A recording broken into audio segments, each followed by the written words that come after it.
اس لیے یہ ضروری ہے کہ پاکستان کے شہری اور سینیٹر کے ساتھ انصاف ہو سکے۔ چیف جسٹس صاحب ڈاکٹر بابر ایوان جو میرے وکیل تھے، مجھے جب عدالت میں پیش کیا گیا انہوں نے میرے کپڑوں کی حالت جو ہے بتائی، مٹی سے بھرے ہوئے تھے، پھٹے ہوئے تھے۔ اس کے اوپر FIA نے کوڈ دیا تھا، میں نے لگایا تھا۔ یہ ساری چیز جو ہے مجسٹریٹ صاحب کو بتائی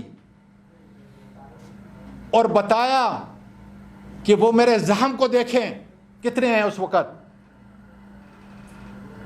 میں نے تو US کے اندر جو ہے ڈاکٹر آف جورسپروڈنس کے بعد اور اٹارنی ایٹ لا کے بعد جو ہے پریکٹس کی ہے کہ جوڈیشل نوٹس ہوتا ہے۔ میں ان سے نہیں، میں آپ سے گزارش کر رہا ہوں، عدالت عالیہ کے چیف جسٹس اسلام آباد سے گزارش کر رہا ہوں، اس لیے کہ میں اس کے انڈر ہوں۔ اور یہ دو ہستیاں ہیں کہ چیف جسٹس آف پاکستان اور ہائی کورٹ کے چیف جسٹس صاحب کی ان مجسٹریٹ صاحبان کو بتائیں کہ جب انہوں نے وہ زخم دیکھے تو پھر مجھے کیوں بھیج دیا؟ ان کو پوری تفصیل سے لکھنی چاہیے تھی۔ یہ جوڈیشل نوٹس ہے۔ کرائم کو دیکھنا، کرائم کو اپنی آنکھوں سے دیکھ کے لکھنا، یہ ہمارے جسٹس سسٹم کا حصہ ہے۔ اور PIMS میں کیا اگر پیچھے سیکٹر کمانڈر بیٹھا ہے اور اس ڈاکٹروں کی فائلیں بنی ہوئی ہیں تو کیا کوئی PIMS کا ڈاکٹر لکھے گا؟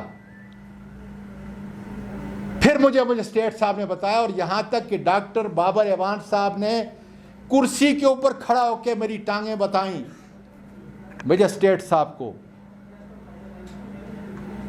کیوں نوٹس نہیں لیا گیا؟ میں تو کچھ نہیں کہتا، میں تو مظلوم ہوں، لیکن کیا یہ سارے حقائق نہیں کہ میرے زخموں کا مداوع، میرے جسم کے اوپر جتنے نشانات تھے اس کو دیکھا جاتا، بجائے اس کے کہ آپ وہ لوگ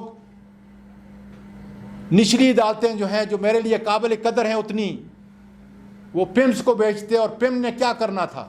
ایک ایک چیز انہوں نے دیکھی۔ اس لیے میرے حق تلفی ہوئی ہے۔ میں پاکستان کے عوام سے یہ کہتا ہوں کہ انشاءاللہ تعالی یقین کریں، پاکستان کی سب سے بڑی عدالت، سب سے بڑا جج جس کو اللہ تعالیٰ نے خلیفہ کے طور پہ عدل و انصاف کا منصب دیا ہے، انشاءاللہ آپ دیکھیں گے کہ میرے ساتھ انصاف ہوگا، اور وہ ہاتھ جنہوں نے یہ ظلم کیا ہے انشاءاللہ تعالیٰ وہ بے نقاب ہوں گے۔